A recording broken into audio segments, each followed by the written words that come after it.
He thought he was joking, but he had messed with a witch, and revenge was coming very soon. Hey guys, and welcome back. Man, you crazy. Go ahead and get comfortable. Dim the lights, find your coziest spot, maybe grab some water. Tonight we're going to unwind with a story. It's a simple little tale, really. The kind that starts with one small, thoughtless moment. A moment that ripples outwards, like a stone tossed into a very, very still and very, very dark pond. It's a story about consequences, about the kind of cosmic payback that you just don't see coming. So settle in, let your shoulders relax, and let's begin. Our story starts with a young man named Alex.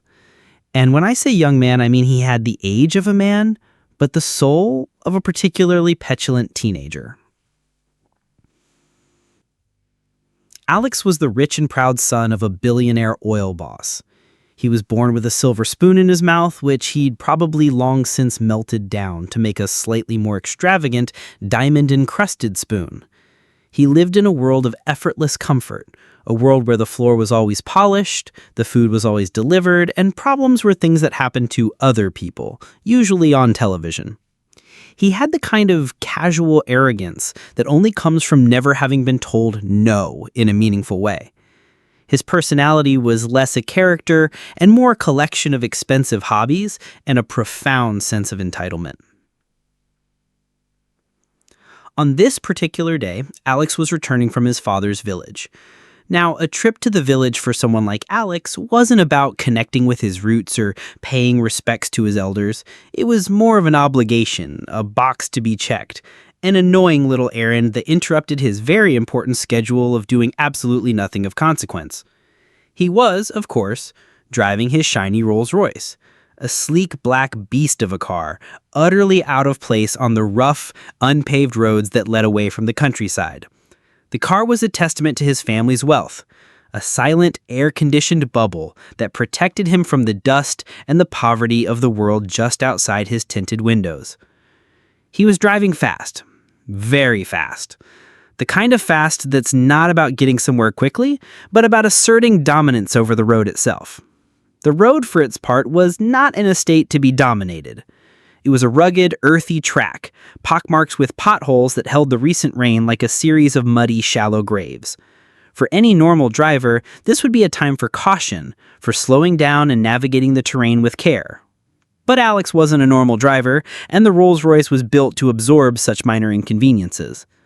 To him, the bumps were just a dull, distant thud, a minor annoyance filtered through layers of premium suspension and Italian leather. As he sped down this muddy road, his car cutting through the landscape like a careless knife, his eyes landed on a particularly large puddle, a big, soupy collection of dirty, brown water just sitting there in the middle of the road. A lesser man might have swerved. Alex saw an opportunity for a bit of mild amusement. He aimed a car directly to the center of it. Standing by the side of that road was an old woman.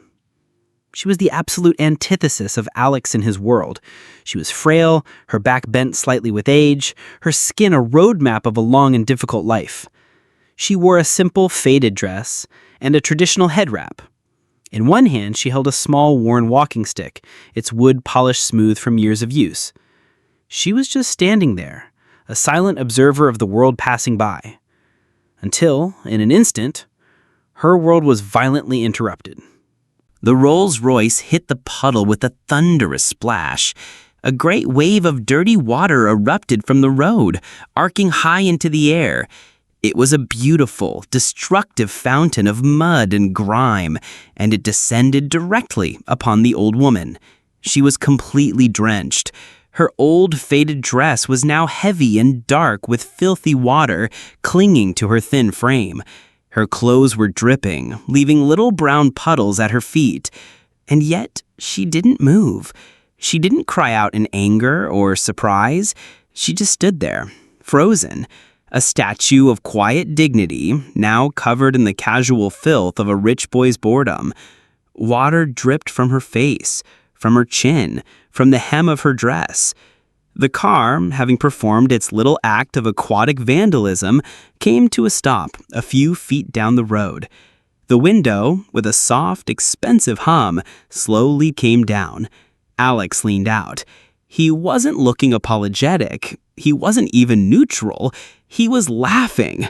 A loud, boisterous laugh that echoed in the quiet village air. "Old woman," he shouted, his voice dripping with condescension, "you should be lucky. A Rolls-Royce just gave you a free bath." The old woman still didn't say a word. She just looked at him. Her eyes, they were cold and calm. There was no anger in them, no fear, no sadness. It was an unnerving stillness, a deep, placid calm that felt more threatening than any shout ever could. It was as if she was looking right through him, seeing something he couldn't see himself. It was as if she was hiding something immense behind that placid gaze. Then, because why not, Alex did something even more terrible. He leaned out of the window again. He gathered spit in his mouth, a deliberate, disgusting act, and he spat. The gob of saliva flew through the air and landed right on her face. A final, definitive act of contempt. The woman closed her eyes, just for a second, a single slow blink. Then, with a slowness that felt ancient and deliberate, she raised a wrinkled hand to her cheek. She wiped the spit from her face with her fingers, but she didn't flick it away. She didn't wipe it on her dress. No, she looked down at her hand, at the disgusting mixture of his spit and her own tears, and she carefully placed it in the palm of her other hand. She closed her fingers around it tightly. Her fist was a small, hard knot. She held it as if it were something precious, a rare gem or a sacred artifact. His cousin Lucas, who had been sitting silently beside him this whole time, finally spoke. "Alex," he said, his voice low and uneasy, "did you see that? She kept your spit." "So what?" Alex laughed, completely unfazed. "She's just a crazy old woman." He slammed his foot on the gas pedal, and the Rolls-Royce sped away, leaving the village and the old woman behind in a cloud of dust and exhaust. But Lucas couldn't stop looking back. Through the rear window, he could see the old woman, still standing in the exact same spot. She hadn't moved an inch. She just stood there, a small, still figure, watching them go. And as he watched her shrink in the distance, a strange feeling crept over him. A cold, unsettling feeling. The kind of feeling you get when you know something bad, something you can't quite name, is about to happen. That night, Alex got home to his palace of a penthouse and acted like absolutely nothing had happened. The incident on the road was already a forgotten speck in the rearview mirror of his mind. Just another Tuesday. He took a long, hot shower, washing away the grime of the countryside, and changed into soft, expensive silk clothes. His evening was a symphony of casual luxury. He ordered food, burgers, fries, popcorn, all the junk a man with a private chef might still crave, and spread it all over his king-sized bed. He sprawled out and watched movies all night, laughing loudly at the action scenes, completely absorbed in his world of comfort and entertainment. Everything felt normal. Everything felt right. But then, he finally closed his eyes. He fell asleep. And that's when things began to change. In his dream, Alex was running. He didn't know where he was or what he was running from, but a deep, primal fear propelled him forward. The world around him was dark. The sky was a sheet of black, without a single star. The ground beneath his bare feet was wet and cold. It was a forest, but not a normal one. The trees were twisted and gnarled, their branches like skeletal fingers reaching for him in the oppressive darkness. And behind him, he heard a sound, a soft, steady, rhythmic sound. Tap, tap, tap. He risked a glance over his shoulder, and there she was, the old woman. She was walking behind him, not running, but walking slowly, deliberately. With each step, her wooden stick hit the damp earth, making that soft, terrifying tapping sound. It was the sound of inevitable pursuit. No matter how fast he ran, the tapping remained, a constant, chilling reminder that she was there. "Help!" he screamed into the dream void. "Someone help me!" His voice was swallowed by the thick, damp air. Then, through the trees, he saw two figures standing in the distance. A flicker of hope ignited in his chest. It was his parents. He ran towards them, his lungs burning, his legs aching. "Dad, Mom, please help me," he cried, stumbling as he got closer. But as he reached them, his hope curdled into horror. His mother, her face a mask of sorrow, simply turned her back on him. His dad looked at him, his eyes filled with a sad pity. "I'm sorry, son," he said, his voice distant and hollow. "I can't help you." "What? Why?" Alex cried, falling to his knees in despair. And then he saw it even scarier. His father's hands weren't free. They were tied with thick, coarse ropes, and the ropes themselves seemed to pulse with a faint, malevolent light. It was a sight of utter powerlessness. "No!" Alex screamed, scrambling backward. "No!" He turned around again, and the old woman was closer now, walking faster. Her face was a mask of cold fury, but her eyes were still just as calm as they had been on the road. Too calm. That terrifying, bottomless calm. Alex turned and ran, faster than he had ever run in his life, running from the woman, from his bound parents, from the whole nightmarish scene. He woke up with a loud, ragged gasp, his heart hammering against his ribs. But something was wrong. Terribly wrong. He wasn't in his soft bed. The feel of silk sheets and goose-down pillows was gone. He wasn't even in his room. He sat up, his mind reeling, and looked around confused and scared. He was lying in a pile of trash. The stench was overwhelming, a putrid mix of rotten food, sour milk, and decay. Old greasy papers stuck to his skin, and flimsy plastic bags were tangled around his legs. A swarm of flies buzzed lazily near his face. He scrambled to his feet, or tried to. He was wearing only his pajamas, the same soft silk ones he'd gone to sleep in, but now they were stained, torn, and reeked of garbage. His hair was a messy, tangled wreck, and his body was covered in a thin layer of grime. And then he heard the voices, a low murmur at first, then growing louder. He looked up and saw that he was surrounded. People were standing all around him, their faces a mixture of curiosity, amusement, and disgust. He was in the middle of a bustling morning market. Some were whispering, some were laughing openly, and others, of course, were pointing their phones at him, their screens little glowing rectangles capturing his humiliation. "Isn't that the rich man's son?" one voice murmured. "What's he doing inside a garbage dump?" another asked, followed by a snicker. "Look at his clothes. Is he okay?" Alex's heart started beating even faster, a frantic drum of panic and shame. How did I get here? Why am I in the market? In the trash? It made no sense. The dream, the woman, it couldn't be real. But this was. The smell was real. The stares were real. The shame was suffocatingly real. He stood up, stumbling out of the trash heap, and ran. He didn't stop to think. He just ran. People kept staring, some jumping out of his way as he bolted barefoot through the crowded street, his tattered pajamas flapping in the morning breeze. He ran all the way home, his mind a whirlwind of terror and confusion, but one thought kept repeating itself, over and over. Something is very wrong. When he finally reached the golden gates of his family's mansion, he was a pitiful sight.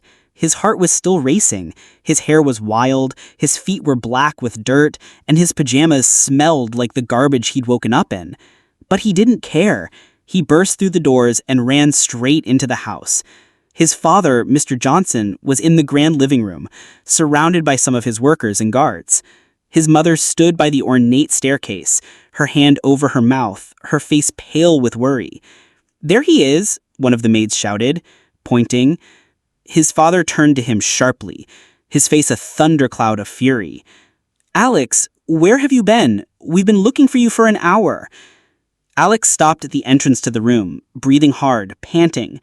Everyone was staring at him, at his wet, stained clothes, at his barefoot legs, and his confused, terrified eyes. But he couldn't form a single word. He couldn't explain the unexplainable. He just slowly walked past them all, a ghost in his own home, and went straight to his room. His father followed close behind, his brow furrowed in a deep, angry frown.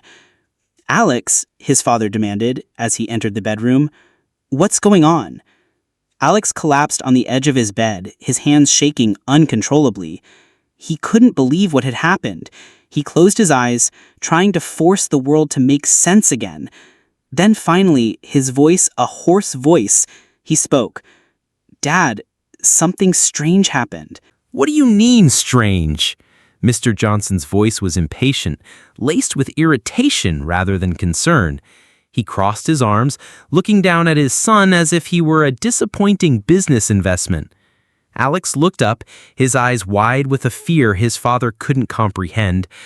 I had a dream," he stammered. "The same old woman, the one I splashed water on, she was chasing me.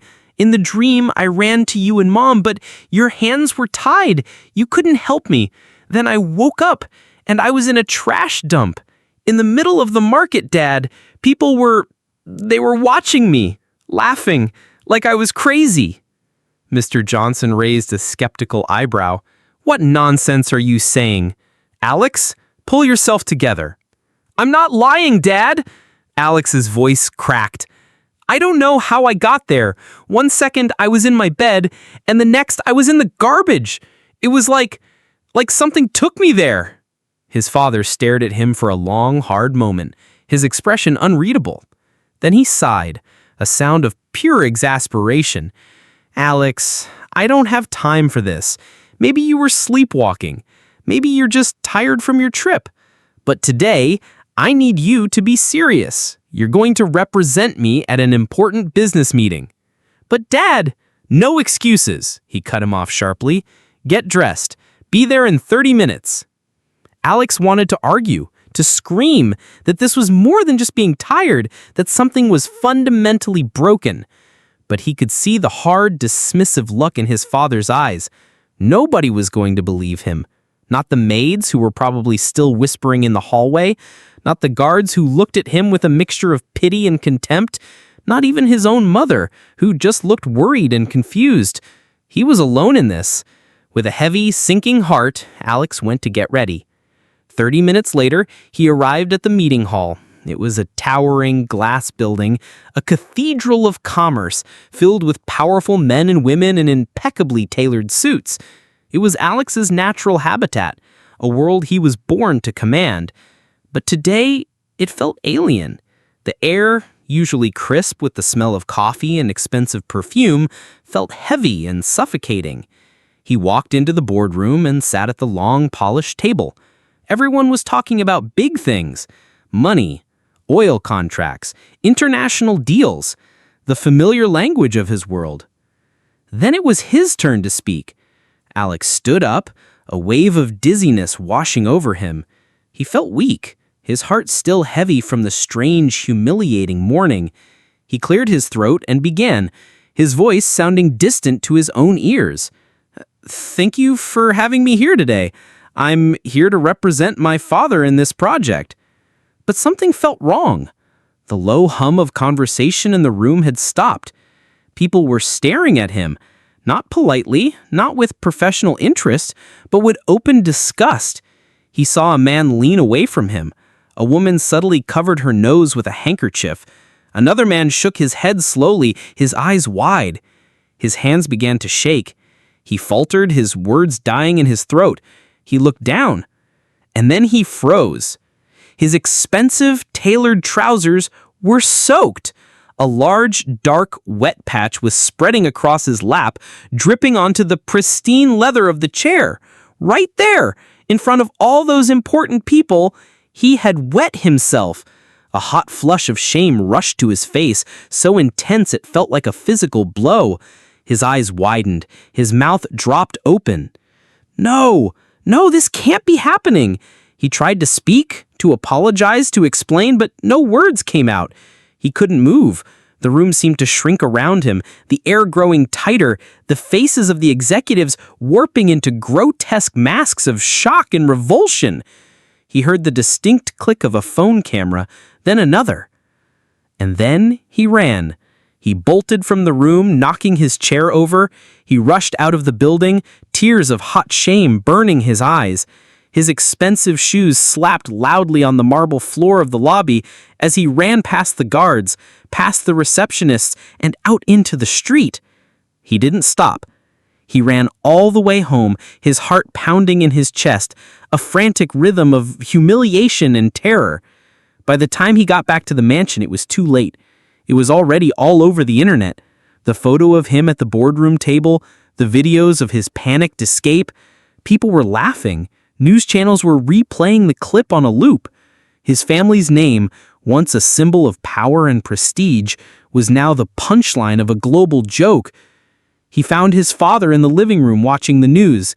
The screen showed Alex's face, frozen in a moment of pure horror. When Alex walked in, his father stood up, his face contorted with a rage he had never seen before. "What did you just do?" he roared, his voice shaking. "Dad, please, let me explain." "Explain what? That you wet yourself in front of our most important investors? Do you know how much shame you have brought to this family? I am disappointed in you, Alex." "I opened my mouth to defend myself, to say that I couldn't control it, that something was happening to me." But before he could speak, it happened again. He felt an unstoppable force build in his throat. Spat. A big wet drop of saliva flew from his mouth and landed right on his father's furious face. His father froze, stepping back, his rage momentarily replaced by stunned disbelief. "What did you just do?" he whispered, his hands slowly coming up to wipe his cheek. Alex's eyes widened in horror. His lips trembled. I didn't mean to. I don't even know how that happened." His father just stared at him, his expression slowly hardening as if he were looking at a complete and utter stranger. And Alex felt his own body begin to shake again. His hands moved on their own, twitching and jerking. His head felt dizzy. It was happening again. It was like he was a puppet, and someone far away and full of malice, was pulling the strings. From that day on, everything in Alex's life truly began to unravel. It was a slow, agonizing decay, a systematic dismantling of the man he used to be. At first, it was just the nightmares, the nightly terrors of being chased by the old woman, her calm eyes burning into his soul. But then the curse, as he was beginning to call it, bled into his waking hours. He started urinating on himself uncontrollably. It would happen at night, soaking his $1,000 sheets. It would happen in the middle of the day, forcing him to stay locked in his room, a prisoner in his own home. He couldn't control it. His expensive clothes were ruined, one after another, and a faint, foul smell began to cling to him, a smell that no amount of cologne could cover. Then came the drooling. Spit would just fall from the corner of his mouth without warning. In the middle of a sentence, while he was trying to eat or just sitting in silence, he started carrying a handkerchief everywhere, constantly dabbing at his chin, but it was a losing battle. He became a recluse. He stopped going out. He stopped answering calls. His friends, the fair-weather companions of his billionaire life, quickly stopped coming around. At first, they had laughed at the boardroom incident. It was a funny story, a good piece of gossip. But now it was just sad and a little bit scary. Some laughed behind his back, whispering about the rich boy who'd lost his mind. Others simply left him alone, erasing him from their social circles as easily as deleting a contact from their phone. Alex felt like a shadow of the person he used to be. His father, seeing his business empire and family name being dragged through the mud, tried to fix the problem the only way he knew how, by throwing money at it. They went to the best hospital in the city, then the biggest hospital in the country. The doctors ran every test imaginable, blood tests, brain scans, complex sleep studies, but each time the results came back the same. Physically, he's perfectly healthy. There's nothing wrong with him. Still, the strange things continued. They flew in specialists from abroad, doctors with impressive titles and even more impressive fees. They all left shaking their heads, baffled. Alex's condition just kept getting worse. Whenever he tried to do something normal, something business-related to please his father, disaster would strike. One time he joined a conference call from his room and a small, inexplicable fire started on his desk. Another time he accompanied his father to a crucial meeting and one of the clients had a sudden, inexplicable heart attack during the handshake with Alex. The man survived, but the deal was dead, and the rumors about Alex being cursed intensified. It became so bad that Mr. Johnson finally forbade him from any involvement in the business. Alex was now not only a social pariah, but a professional liability. He was a joke in the business world, a cautionary tale whispered in boardrooms. His father wept in secret, not for his son's health, but for the damage to his legacy. His mother stopped eating, her face a constant mask of grief as she watched her once proud son devolve into a twitching, drooling mess. Everyone they knew, everyone who had once flocked to their parties and courted their favor, had given up hope. Desperate, the family turned from science to the supernatural. First came the modern wellness gurus and therapists. They met with psychologists, counselors, and mental health doctors who spoke of trauma and psychosomatic disorders. They prescribed pills and meditation. Nothing changed. So they went deeper. They began a spiritual search, venturing into the worlds their high society friends pretended didn't exist. They visited native doctors, deep in the forests on the outskirts of the city. These were men and women who delved in ancient remedies and unseen forces. Some made him drink strange, bitter liquids that made him vomit for hours. Others tied intricate charms made of feathers and bone onto his wrists and ankles. Still, nothing.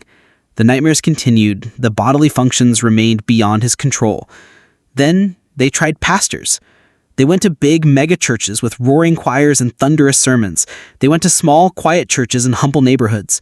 They participated in intense deliverance programs and frantic prayer chains. Each pastor, each prophet, each prayer warrior, they all said the same thing after listening to his story. Something spiritual is behind this. A powerful force is at work, but we don't know what it is. Alex was tired, so deeply existentially tired. He was broken. His once proud face, which used to be plastered across society magazines, was now pale and weak, his eyes hollow. The boy who used to laugh carelessly in a Rolls-Royce now cried silently in the dark of his room, afraid to even close his eyes and face the woman in his dreams.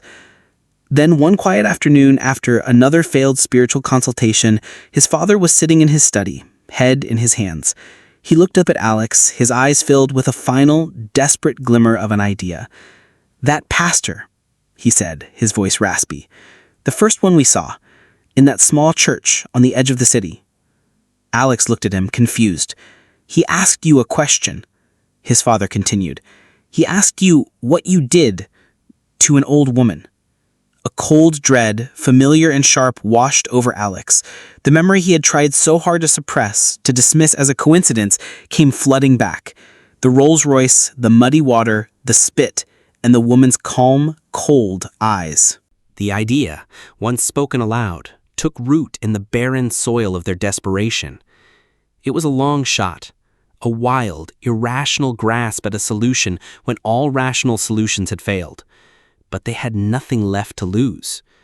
The next morning, as the sun had barely risen, Alex and his father packed a few small bags. There was no fanfare, no entourage, just the two of them and a single, quiet driver. They got into a simple, sturdy SUV. The Rolls-Royce felt like a relic from another lifetime, and began the long drive back to the village, back to the place where everything started. The journey was a silent one. The air inside the car was thick with unspoken fears and regrets. Alex stared out the window, the lush green landscape a blur.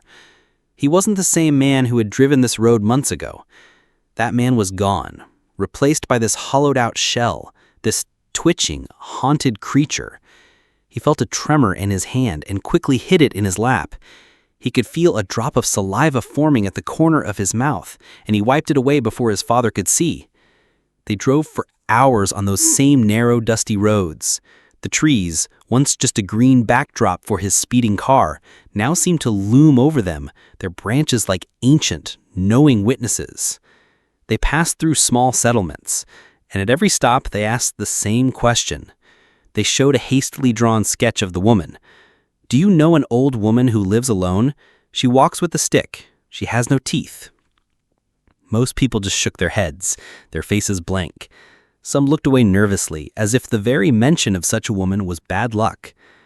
It was clear she was an outcast, someone the villagers preferred to forget. But after hours of searching, as the afternoon sun began to dip towards the horizon, they found an old man with one cloudy eye, sitting on a stool under a baobab tree. He looked at their drawing, then at Alex, his one good eye seeming to pierce right through him. He nodded slowly. "I think I know the woman you're talking about," he said, his voice a dry whisper. "But be careful. Not many go near her and return the same." The old man gave them directions, pointing down a path that was even more overgrown and forgotten than the main road. Alex and his father thanked him, a new wave of nervous energy coursing through them. They drove deeper into the heart of the village, the road becoming less of a road and more of a suggestion. Finally, it ended abruptly at a thick, impassable wall of bush and vines. "We can't drive any further," Alex's dad said, his voice tight. "We walk from here." Alex looked out at the dense, dark forest. It was the same forest from his nightmares. He could feel a panic rising in his chest. "Dad, are you sure this is safe? What if something happens to us in here?" His father placed a firm hand on his shoulder, his own fear masked by a father's resolve. "We've come too far to turn back now, Alex. You need to be free." And so they walked. Each step into the forest felt heavier than the last. The deeper they went, the quieter it became. The cheerful chatter of birds faded away, replaced by an eerie silence broken only by the crunch of dry leaves under their feet. The air felt thick and cold. Alex looked around nervously. The trees were tall and twisted, and the light of the setting sun struggled to pierce the dense canopy above. Alex froze. "This place is creepy," he whispered. "I know," his dad whispered back, his voice strained, "but we're here now." They walked up to the door, a flimsy thing made of mismatched wooden planks, and knocked. The sound was swallowed by the silence of the forest. They waited. For a long time, nothing happened. They knocked again, louder this time. Finally, the door creaked open. And there she was, the old woman. Her white hair was wild and untamed, a halo of silver around her dark, wrinkled face. Her face was like dry leather, her mouth a toothless line. She held her walking stick, not for support, but like a weapon. When she saw Alex, her eyes, those same terrifyingly calm eyes, narrowed into slits. "It's her," Alex whispered, a cold chill running down his spine. "She's the one." The old woman looked at them, her gaze sweeping over their expensive but travel-worn clothes, their anxious faces. "Yes?" she asked, her voice a dry rasp like stones grinding together. Alex's father stepped forward, his usual commanding presence completely gone. He bowed his head politely, a gesture of deep respect and desperation. "Good afternoon, ma'am. We came to ask for forgiveness for what my son did to you a month ago. He splashed dirty water on you and he spat on me," the woman interrupted sharply, her voice suddenly strong. "I remember everything, like it just happened yesterday." Her eyes were fixed on Alex, and they burned with an ancient, cold fire. Her voice was dry and full of a pain that felt as old as the forest. "Please," Alex's dad begged, taking another step forward, his hands open in a gesture of supplication. "We are truly sorry. He was young and foolish. He didn't understand. Please, find it in your heart to forgive him." The old woman's eyes burned with an icy anger. "The wound is still fresh," she hissed. "You think a simple apology can heal it?" She started to turn, to close the creaking door and shut them out forever. "Wait!" Alex found his voice, a desperate cry. "Wait, old woman! We'll pay you a lot of money. You won't have to live in this forest anymore. You can move to the city. Live like a normal person, not like some wild animal." The words were out before he could stop them, the old arrogance flaring up even in his desperation. The woman stopped. She turned back to him slowly, her eyes narrowing. A cold, sharp anger glinted in their depths. His father quickly stepped between them, his face pale. "Please, forgive my son. He doesn't mean what he says. We'll do anything. Just tell us what to do to fix this." The old woman stood in silence for a long moment, her face unreadable. The forest held its breath. Then she spoke, her voice quiet but carrying an undeniable weight of power. "There is only one way, one condition." "What is it?" Alex asked, leaning forward, hope and fear warring within him. "He will stay here," she said, pointing a bony finger at Alex, "with me for 7 weeks." Alex's mouth fell open. "What? Never! I can't live here," he burst out, gesturing wildly at the decrepit hut in the dark forest. "Look at this place. It's dirty. It's dark. It smells like smoke and wood. There's not even a bathroom. I am not staying in this godforsaken forest." He was shouting now, his fear turning into rage. He stormed off, pushing back through the trees, heading for the path. "Alex, come back!" his father called after him, but he didn't stop. He was a billionaire's son. He would not be subjected to this. That night was the worst of his life. He woke up screaming, his bed soaked, not with urine, but with a cold, clammy sweat. His mouth was foaming, his eyes were red-blooded, and his body shook with violent, uncontrollable convulsions. He could hardly speak, his tongue thick and useless. His parents rushed him from one spiritual healer to another, each one more expensive and less effective than the last. He was getting worse, much worse. He started crawling on the floor, barking like a dog, his mind lost in a fog of terror. His father finally broke down. He knew what they had to do. The next morning, they drove back to the village, this time in complete, humbled silence. Alex stood before the hut once more. He was no longer arrogant. He was broken. He looked at the old woman and nodded slowly. "I'll stay," he said, his voice barely a whisper. The next day, his new life began.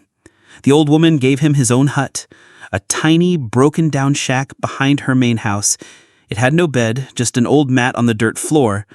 No fan, no light, no signal. The smell of damp earth and old wood was a constant presence. And the work was relentless. From sunrise to sunset, Alex fetched firewood, swept the surroundings, and carried water from a muddy stream, his legs scratched and bleeding from the thorny path. He cooked over an open fire, his hands, once soft and manicured, now calloused and stained. He cleaned. Day after day he worked in silence, his body aching, his spirit crushed. He was living the life he had once mocked. Then, one evening, as he was about to collapse onto his mat, the old woman gave him a final task. "Go and fetch water," she said. "I already did, ma'am," he replied, exhausted. "Not from there," she interrupted. "I want water from the river deep inside the forest. It is far, very far. You will walk past the hills. The river is hidden. Only a few know the path." She described the way, her voice flat and emotionless. Alex stared at her in disbelief. The journey sounded impossible. "But I don't know the place," he stammered. "I have told you the way," she said, and turned and walked back into her hut, leaving him alone in the fading light. Alex sighed, a sound of pure defeat, and picked up the empty pot. He began the journey, walking deeper and deeper into the forest as darkness fell. The sun was gone, the road was rough, and soon all the trees began to look the same. He wasn't even sure if he was going the right way anymore. Hours passed. His legs grew weak, his eyes blurred with exhaustion. Finally, his body gave out. He collapsed, face first, into the dirt. Darkness consumed him, When Alex opened his eyes, he gasped. He was still on the ground in the middle of the forest, but something was different. The clay pot he had been carrying was next to him, and it was full. Not just full, but filled to the brim with cool, clean, sparkling water from the very river the woman had described. He sat up, confused. "What? Who fetched the water?" "I did," a soft voice said from behind him. He turned sharply. There, standing under the shade of a tall tree, was the young woman. It was the old woman's granddaughter. She looked to be around his age, maybe a little younger. Her eyes were soft and kind, her skin a rich, smooth brown, and her hair was tied neatly behind her head. She was beautiful, with a quiet grace that seemed to belong to the forest itself. Alex just stared at her, speechless. "I saw how tired you were," she said gently, her voice like a calm melody after the storm of his recent life. "I followed you quietly. I didn't want you to get lost or collapse forever." Alex was still catching his breath. You did that for me?" She nodded. "I'm Sophia," she said, offering her hand. "Alex," he replied, taking it. Her hand was warm and strong.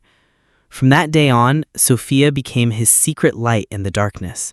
She was the granddaughter of the witch, the heir to her power, but she was also kind and compassionate. When her grandmother wasn't watching, she would help him. She would sneak out to the forest to help him collect firewood, or wash his clothes by the stream, or fetch the water from the faraway river. When they were deep in the forest, away from the old woman's watchful eyes, they would talk. They picked wild fruits and shared them under the shade of big trees. They laughed at silly things.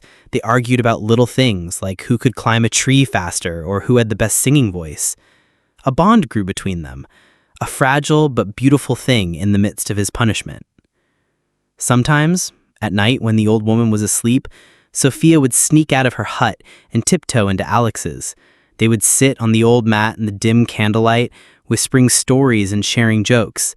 They would just listen to the sounds of the night, the chirping of crickets, the hooting of an owl, and find a strange comfort in the shared silence. For the first time in months, Alex began to feel alive again. It was as if Sophia was slowly, gently healing a wound that no doctor or pastor could see. One night, as they sat together in the small hut, the candlelight dancing on their faces, Alex turned to her. "Can I ask you something personal?" "Sure," Sophia smiled. "Have you ever been in a relationship?" he asked, his voice hesitant. Sophia paused, her smile fading slightly. Then she shook her head gently. "No, never." "Never?" Alex was shocked. "You mean you've never dated anyone?" "No," she said, her gaze dropping to the floor. "I've never even kissed a man." Alex's eyes widened. "Wait, are you saying you're still a..." She looked down, her cheeks flushing. "Yes," she whispered. "I'm still a virgin." Alex was speechless. "Wow, that's rare," he finally managed to say. "You're beautiful and smart and kind. Most girls your age have been through so much. Why haven't you?" Sophia looked up at him then, her eyes soft but serious. "Because I'm supposed to take over from my grandmother. Her priesthood, the spirit work. The rules are strict. No man is allowed to see my nakedness, not even once." Alex froze. "You mean, if a man ever..." She finished for him. "I'll lose my power, and I'll be cursed forever." A heavy silence fell between them. The tiny hut suddenly felt even smaller, charged with the weight of her words. A battle started inside Alex, a war between his growing feelings for Sophia and the terrifying reality of her destiny. His heart was falling for the one girl he could never touch. The next night, Sophia came to his hut again. The silence between them was different this time, heavier. The unspoken truth of her fate hung in the air. She walked slowly towards him, her eyes holding a storm of emotions, confusion, longing, and a desperate resolve that Alex couldn't quite understand. When she was standing right in front of him, she looked him directly in the eyes, her own voice shaking. "I couldn't sleep," she said, her voice a raw whisper. "I was thinking about you. all night. Every night. Alex's heart started beating faster. "Sophia, what's going on?" he asked, sensing something serious was about to happen. She knelt beside him on the mat. "I need you," she said, her voice cracking. "Please, I want you to break my virginity." The words hit Alex like a physical blow. He froze, barely able to believe what he was hearing. "What?" he whispered. "I love you," she said, tears now filling her eyes and streaming down her cheeks. "I don't care about the priesthood. I don't care about the rules anymore. I care about you. I want my first to be with someone who truly values me. And that's you." Alex backed away slightly, his own heart breaking at her words. "Sophia, no, I can't do that." "Why?" she whispered, crawling closer, her tears falling onto the mat. "Why not?" Alex took her hands in his. His own voice was shaking now. "Sophia, I love you too," he confessed. "That's exactly why I can't. You're different, Sophia. You're pure and kind. Your virginity isn't just your pride. It's your future, your path. If I take that from you, I'm not loving you. I'm destroying you. And I would never do that." "But I'm choosing you," she whispered, her grip tightening on his hands. "And I'm choosing you," he said, his eyes shining with an emotion he hadn't felt in years. "I'm choosing to protect your future, even from yourself." Sophia broke down completely then, collapsing into sobs. Alex pulled her into a warm, tight hug, and they stayed that way for minutes, holding each other in silence as the night watched over them. She eventually laid her head on his shoulder, and they talked quietly, not of romance, but of raw truth and emotion. Finally, Sophia stood up. "I should go back," she said quietly. "I think that's best," Alex replied gently. She turned to leave, but just before walking out, she looked back at him. A sad, beautiful smile on her face. "Thank you," she said, "for loving me the right way." The final weeks passed slowly, each day feeling longer than the last. Alex worked from sunrise to sunset, his body grown stronger, his spirit becoming quieter, more humble. He had come to this place full of pride and ego, but now he was broken, and in that brokenness, he found a new kind of strength. He had found Sophia. Finally, on the 49th day, the old woman called for him. She stood outside her hut again, dressed in a robe of deep red, holding a strange, ancient bowl made of carved stone. She said, "It is time." Without a word, Alex followed her deep into the forest, to a sacred clearing he had never seen before. The trees there were ancient, their branches forming a natural cathedral. At the center of a circle of moss-covered rocks, the old woman placed the bowl on the ground. She lit candles and sprinkled dried herbs into the bowl, chanting in a tongue Alex didn't understand. Then she called him forward and dipped her fingers into the bowl, which now seemed to shimmer with an unseen energy. She commanded him to close his eyes. He did. She touched his forehead, and a sudden, shocking warmth spread through him. Then there was silence. The wind stopped. The forest fell completely still. "It is done," the old woman said, her voice softer now. "You are free."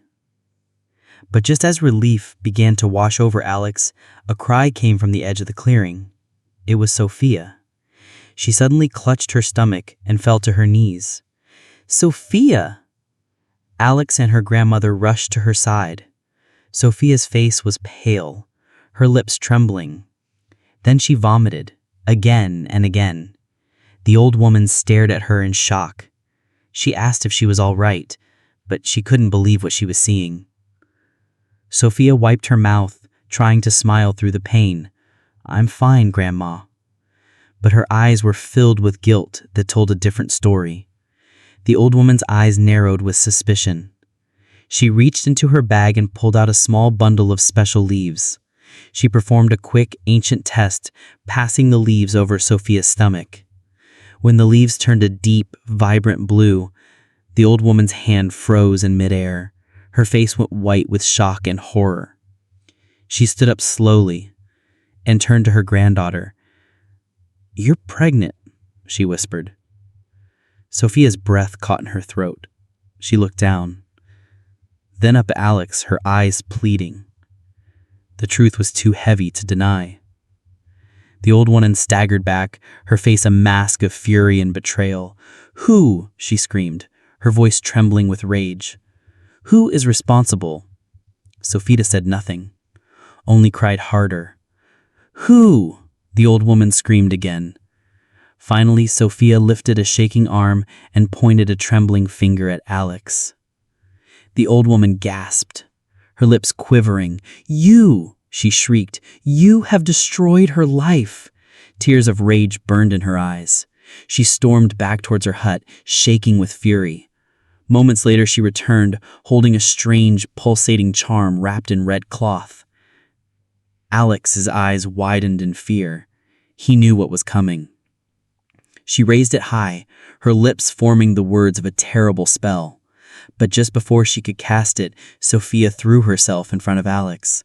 "No," she cried, facing her grandmother. "It wasn't his fault. It was mine. I begged him. I couldn't stop myself. I was tired of this life, tired of this forest, tired of serving gods I never chose." Her voice broke into a raw sob. "How long did you want me to stay here? Forever? Alone? When you die, what will become of me?" The old woman trembled, the anger in her eyes slowly replaced by a profound sadness. "I gave you everything," she said softly. "My life, my years, to protect your path." "I never wanted this path," Sophia said. "These weeks with Alex, they were the happiest of my life. And I want more. I want to love and be loved, to live, even if I have to die for it." The hands holding the curse dropped to her sides. She staggered back a step, her own eyes brimming with tears. "You'll die," she whispered, "just like your mother. The gods have chosen you. There's no going back. You will die when the child is born." Sophia's voice, though cracked with tears, was firm. "Then so be it. Better to die with love in my heart than to live forever without it." The forest was quiet. Only the wind seemed to cry with them. Then the old woman slowly sat down on a mossy stone, her face a canvas of ancient sorrow. "I said those same words once," she whispered so quietly they could barely hear her, "to my own mother. But I didn't have the courage you have now." Alex knelt beside her. Is there any way to save her?" A long silence. Then the old woman looked at him. "There is only one way." "What is it?" Alex pleaded. "I'll do it. Anything. I don't care what it costs." She looked away, towards the setting sun. "It will cost me," she said. Alex froze. Your life?" he asked, trembling. The old woman nodded slowly. "Only the one who offered her to the gods could take her place, and that is me." Sophia collapsed to the ground, sobbing. "No, Grandma, please! Don't leave me!"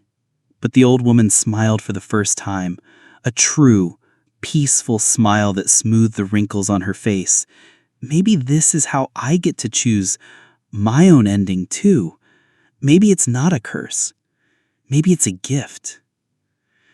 The next morning, she called them together. She looked calm, strong, and at peace. "Alex," she said, "take care of my granddaughter." "What do you mean?" Sophia asked, confused.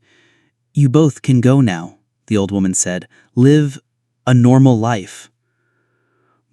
"But what about the sacrifice?" Alex asked, his heart aching. The old woman smiled gently. "It is already done." Silence. They both stared at her in shock. I will meet my ancestors before noon today. She pulled them both into a long, tight hug.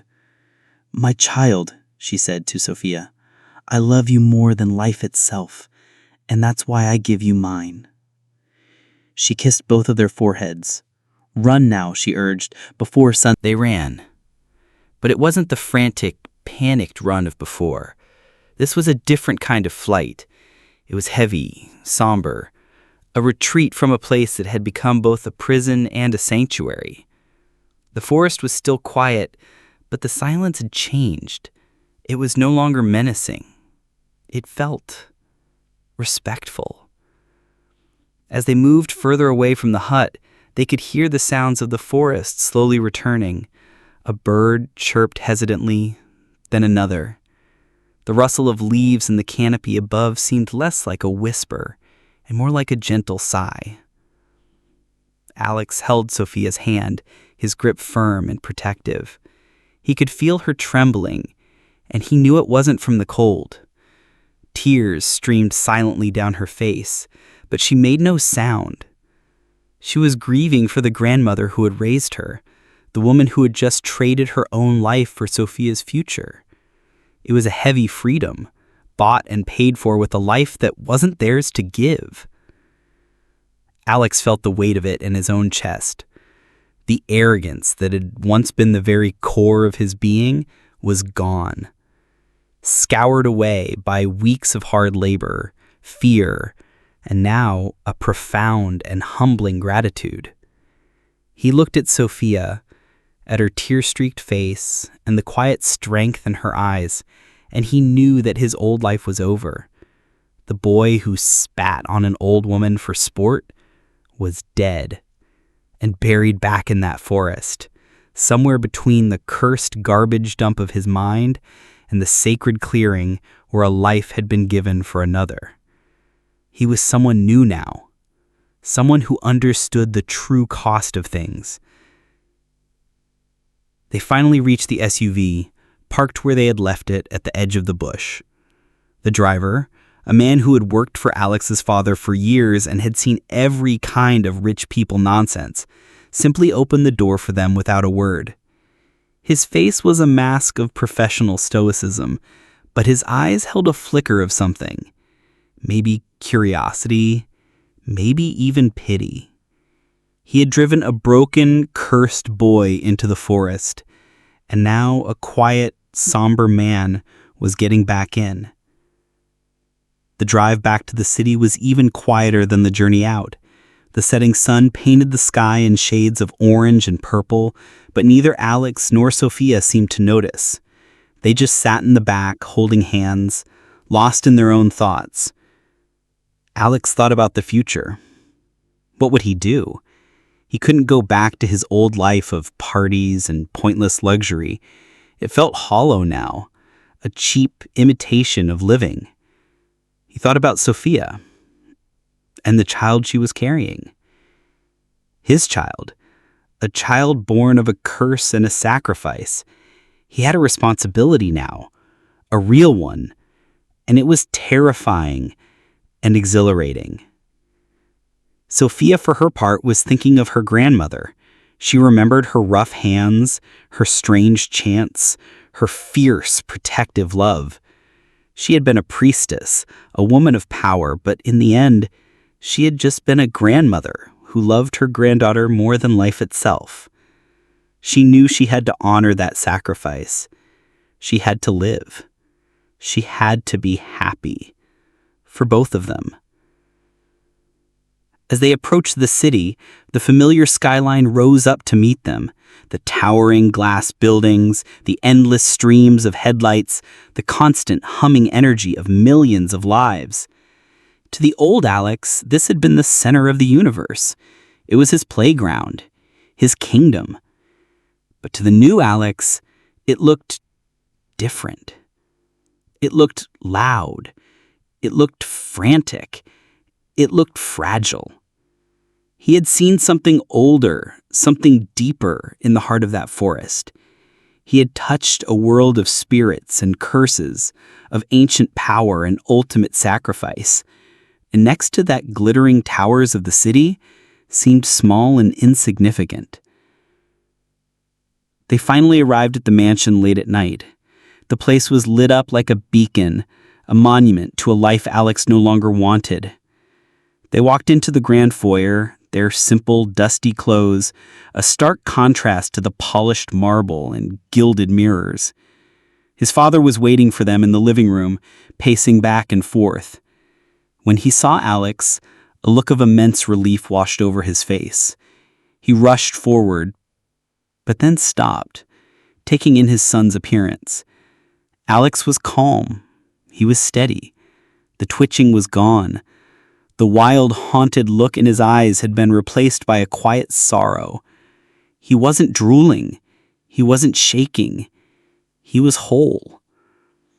"It's over?" Mr. Johnson asked, his voice a hopeful whisper.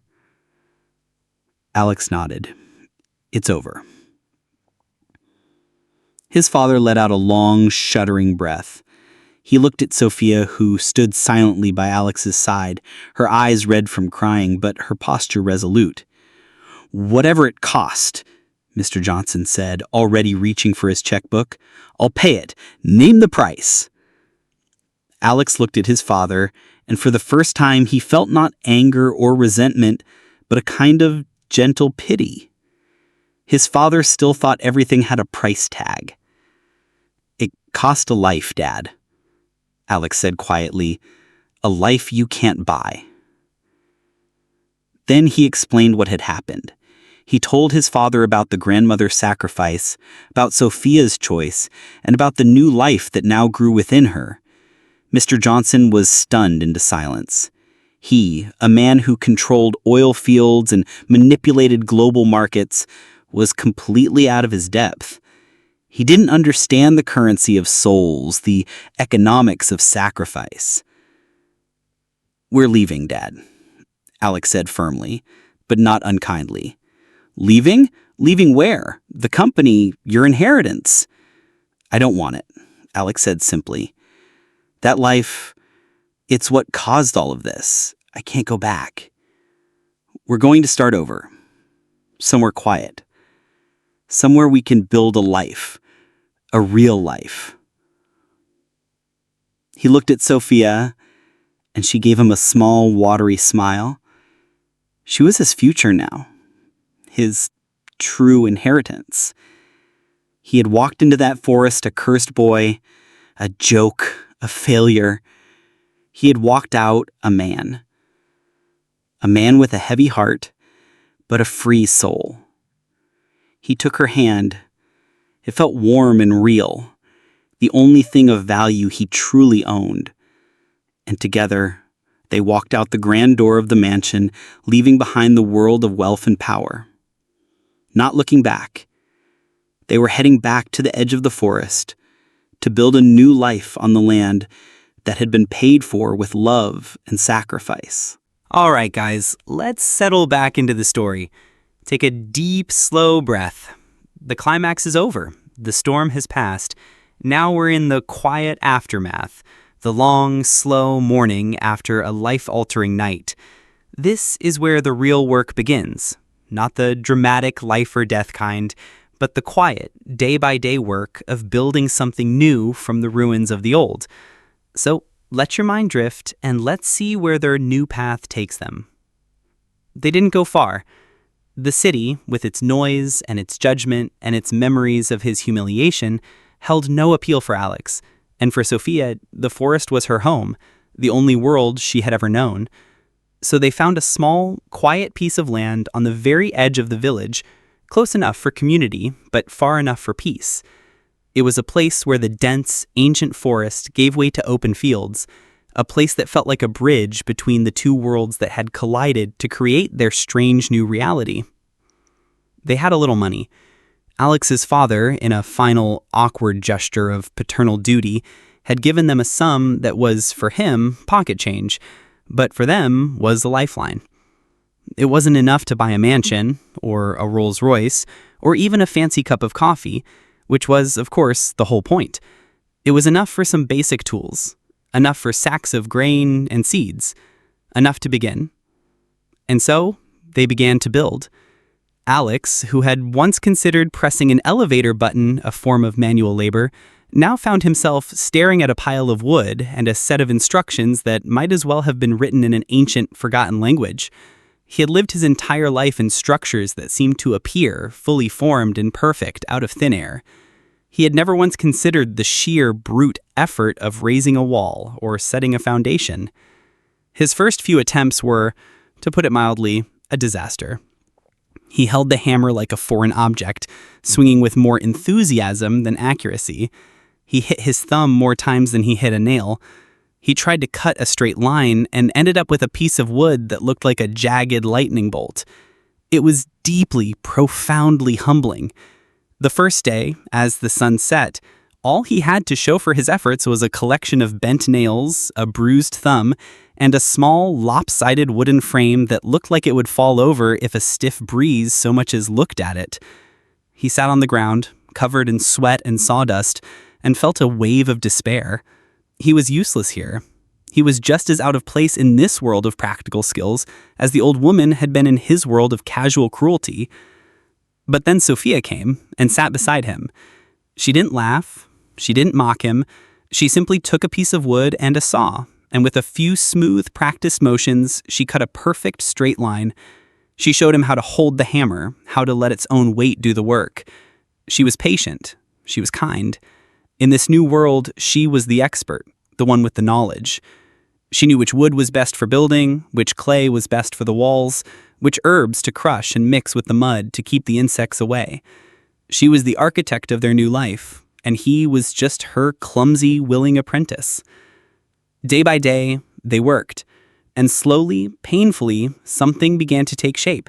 A small house, made of wood they cut themselves and mud they mixed with their own hands. It wasn't a mansion. It had one room, a simple thatched roof, and a floor of packed earth. But as Alex hammered the final peg into the doorframe, he felt a surge of pride that was more real and more satisfying than anything he had ever felt in his life. He had built this, with his own two hands. He had created shelter from nothing. The villagers watched them, of course. They kept their distance, at first. They were a strange couple. The billionaire's cursed son and the witch's granddaughter, a story to be whispered about around fires at night. They would see Alex, stripped to the waist, his once soft body now lean and muscled, struggling to lift a heavy log. They would see Sophia, her belly slowly growing, guiding him, teaching him. They didn't offer to help. The memory of the old woman was still too fresh, her power too legendary, but they watched with a quiet, cautious curiosity. The curse was gone. Alex knew that. The uncontrollable bodily functions, the foaming at the mouth, the fits of barking, they had all vanished the moment the old woman had laid her hands on his head. But the memory remained. The shame was a ghost that still visited him in the quiet moments. Sometimes, when he was tired, he would feel a phantom twitch in his hand, or the ghost of a drool at his lip, and his heart would seize with a familiar terror before he remembered he was free. Some nights, he would wake up in a cold sweat, the sound of a tapping stick echoing in his mind, only to realize it was just a branch brushing against the roof of their hut in the wind. The trauma was a scar on his soul, a permanent reminder of the man he used to be. He never talked about it, but Sophia knew. She would see the shadow pass over his eyes, and she would simply take his hand, her touch a silent anchor to the present, to their new life. She too carried her own ghosts. She missed her grandmother with an ache that was a constant companion. But she was also experiencing a freedom she had never imagined. She was not destined to be a priestess, to live a life of lonely solitude. She was going to be a wife, a mother. She was living a normal life, a life her grandmother had desperately wanted for her own daughter and had now gifted to her. They began to plant a small garden. Sophia showed Alex how to till the soil, how to read the seasons, which plants would thrive and which would wither. He learned the rhythm of the land, the slow, patient cycle of planting, waiting, and harvesting. His old life had been one of instant gratification. If he wanted something, he got it. Now he was learning the deep, quiet satisfaction of waiting, of nurturing something from a tiny seed into sustenance. One evening, as they sat outside their finished hut, watching the fireflies begin to dance in the twilight, a small group of villagers approached. It was the old man with one eye, along with a few other elders. They walked slowly, cautiously. They stopped a few feet away, their faces unreadable. "We saw you," the old man said, his voice raspy. "We saw you build. We saw you plant." Alex stood up, a flicker of his old defensiveness rising. "We mean no harm." The old man nodded slowly. "We know. The forest is quiet now. The spirits are at peace." He looked at Sophia, a hint of awe in his gaze. Her grandmother was a powerful woman, feared, but respected. She chose a different path for you. Then he looked back at Alex.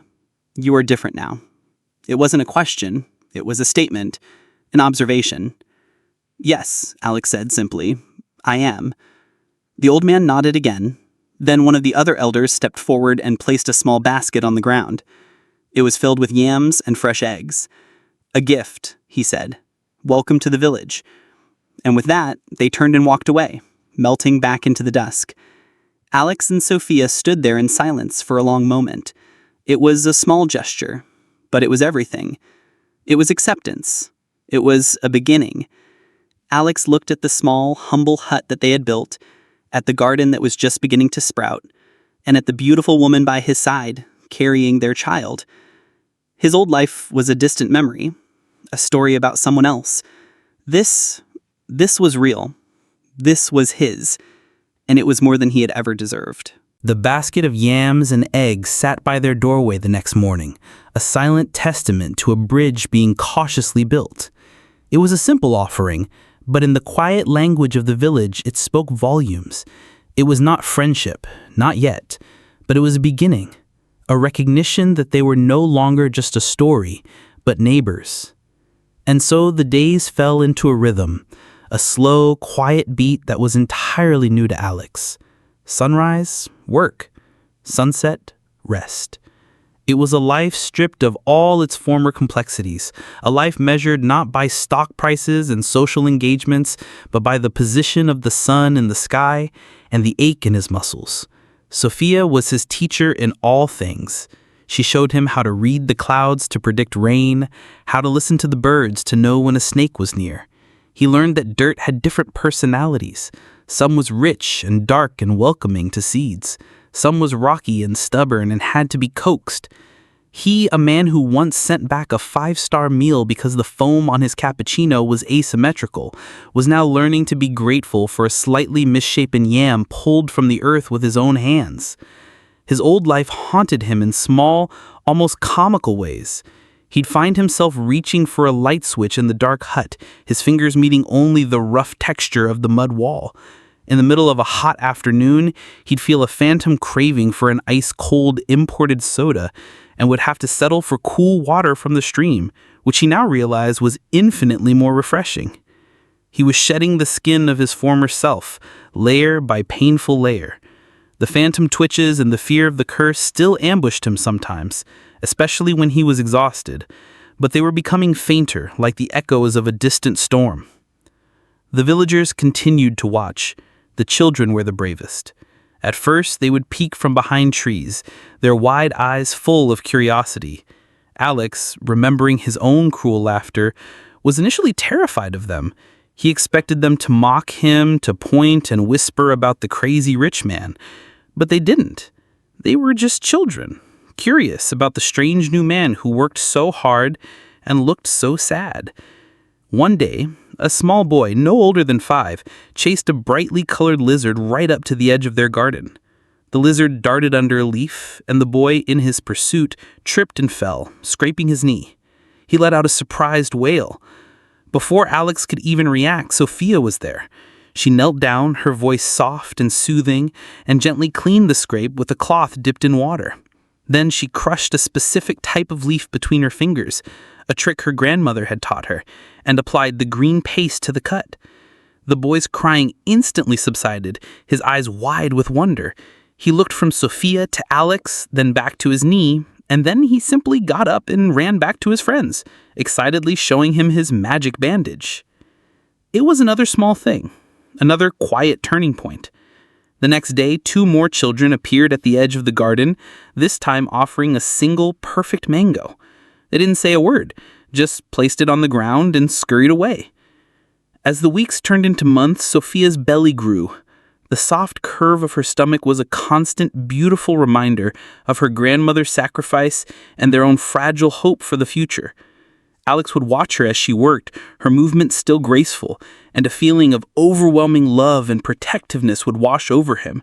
This was his family. This tiny, growing life was his responsibility.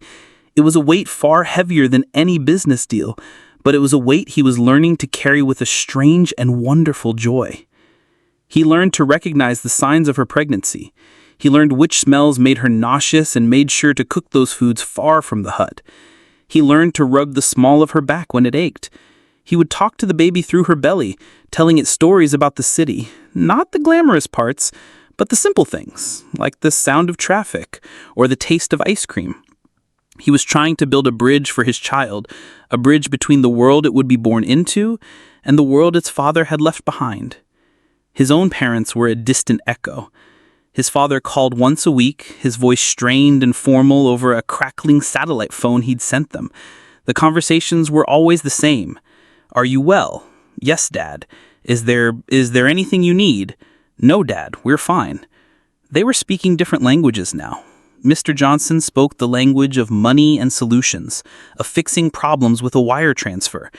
Alex was learning the language of the earth, of patience, of building a life one day at a time. His mother would sometimes get on the phone and just cry softly, unable to understand the choice he had made. He loved them, but they were part of a life that no longer fit him. One night, as they lay on their mat, the moon casting a silver light through the doorway, Sophia took Alex's hand and placed it on her stomach. "Feel," she whispered. He held his hand there, still and patient, and then he felt it, a tiny, distinct flutter. A kick.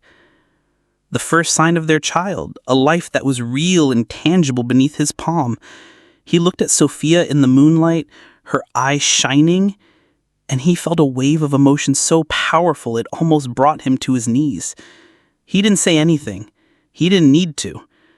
In the quiet of the forest, under the watchful eyes of the stars, he knew he was finally home. He had lost everything he thought was important, only to find the one thing that truly mattered, and he would protect it, and the woman who gave it to him with every last breath in his body. The billionaire son was gone for good. In his place was a husband and a father-to-be, and that was more than enough. The seasons turned. The harsh sun of the dry season gave way to the soft, life-giving rains. Alex and Sophia's small garden, once a patch of hopeful brown earth, exploded into a riot of green. They had corn and beans and fat, sweet melons that grew heavy on the vine. Their life was simple, and it was hard, but it was theirs. The rhythm of it settled deep into Alex's bones. He learned to wake not to an alarm, but to the first chorus of birdsong. He learned to sleep not when he was bored, but when his body was spent from a day of honest work. Sophia blossomed with her pregnancy.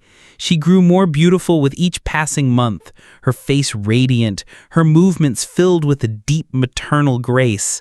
She taught Alex the village songs, quiet melodies sung to the unborn child. Alex, who had once only listened to the manufactured beats of city clubs, found a profound beauty in these simple tunes.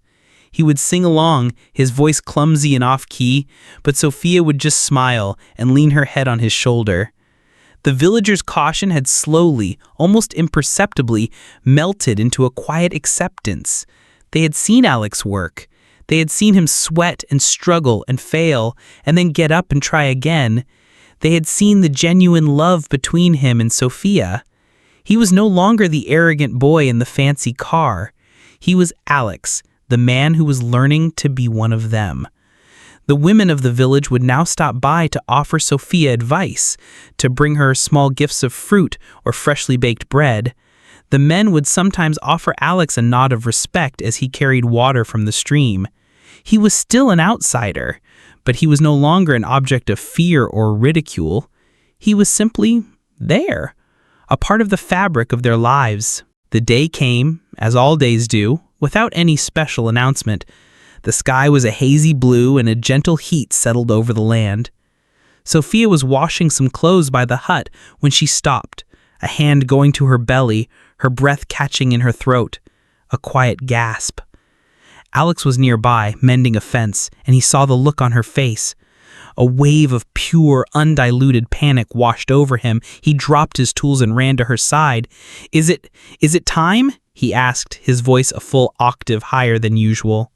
She nodded, a small, brave smile on her face. "I think so." For a moment, Alex's mind went completely blank. He, a man who had once negotiated multi-million-dollar deals without breaking a sweat, was now faced with a situation for which he had absolutely no training, a task he was about as prepared for as a goldfish is for calculus.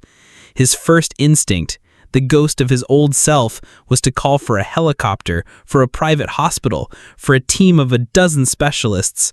But there was no phone. There was no helicopter. It was just him and her and the small hut they had built together. Then he looked into Sophia's eyes, and his panic subsided, replaced by a fierce, protective calm. He helped her inside, making her comfortable on their mat. He started a fire to boil water, his hands moving with a purpose he didn't know he possessed. He remembered the stories the village women had told Sophia, the practical, ancient wisdom passed down through generations. He knew what he had to do.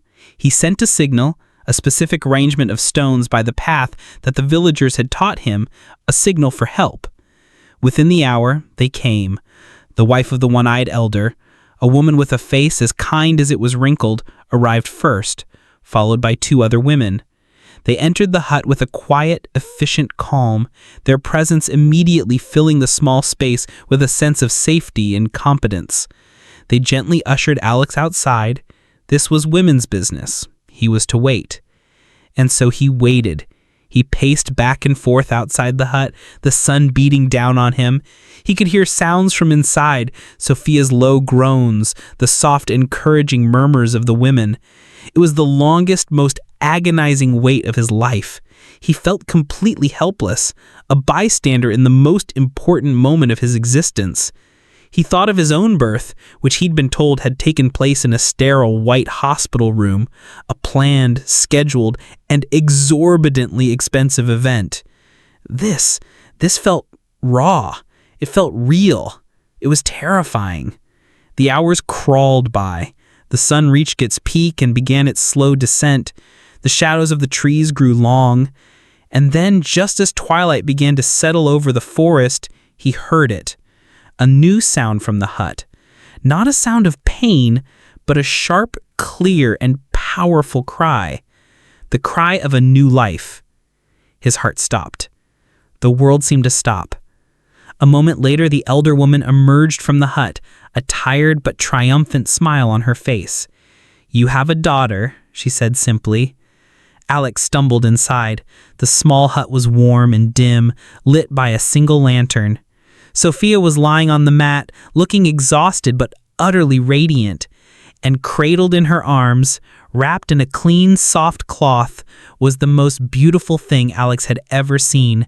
A tiny, perfect baby, her face wrinkled, her eyes squeezed shut, a small tuft of black hair on her head. He knelt down beside them, his hands shaking. He was afraid to touch her, afraid he might break something so fragile. Sophia smiled up at him. "You can hold her," she whispered. Gently, clumsily, he took the small bundle into his arms. She was so light, so warm. He looked down at her tiny face, and the last of his old, broken world fell away. This was it. This was the reason for everything. The curse, the humiliation, the hard work, the sacrifice, it had all led to this perfect, miraculous moment. Tears welled up in his eyes and fell on the baby's blanket. They weren't tears of sadness or shame. They were tears of a joy so profound it felt like his heart was going to burst. "What should we name her?" he whispered, his voice thick with emotion. Sophia looked at the child, then at Alex, her eyes full of love. "Her grandmother. She gave me a gift, the gift of grace. I think we should call her Grace." "Grace," Alex repeated. It was the perfect name. He held his daughter close, his heart overflowing. He looked around the small, humble hut at his beautiful wife and his newborn child, and he knew, with a certainty that settled deep in his soul, that he was the richest man in the world. The news of the birth spread through the village. The next day, a small, steady stream of visitors came to their door, bringing gifts of food and handmade blankets and small wooden toys. They smiled at the baby, their faces full of genuine warmth. Alex and Sophia were no longer outsiders. They were a family, a part of the community, their new roots firmly planted in the village soil. A week later, a sleek black car, very different from Alex's old Rolls-Royce, but just as out of place, made it slowly down the dirt road. It parked at the end of the path. A man in a sharp suit got out. It was his father's personal assistant. He carried a satellite phone. "Mr. Johnson has heard the news," the assistant said, his tone carefully neutral. "He sends his congratulations. He would like to speak with you." The outside world had come calling.